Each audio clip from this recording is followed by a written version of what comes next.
La plupart du Somaliland ressemble à cela. Une terre craquelée, complètement asséchée. Cela fait 3 ans qu'il n'y a pas plu. Les cadavres de dromadaires et de chèvres jonchent les routes. 80% du bétail est mort. La population a fui dans ces camps à la recherche d'eau et de nourriture. Fatouma est arrivée ici il y a 2 mois. Quand la pluie a cessé, notre bétail n'avait plus rien à manger. Les bêtes sont mortes de faim. Elles étaient tellement faibles qu'elles ne pouvaient pas aller chercher de la nourriture ailleurs. Et elles ont commencé à mourir.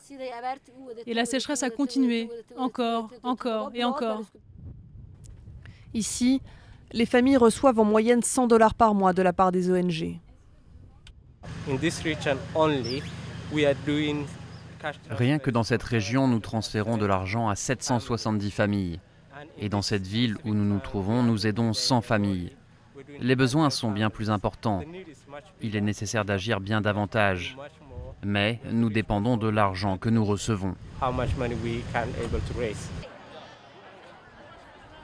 Sur le marché, les éleveurs tentent de vendre quelques bêtes. Au Somaliland, toute l'économie dépend de l'exportation du bétail vers les pays du Golfe.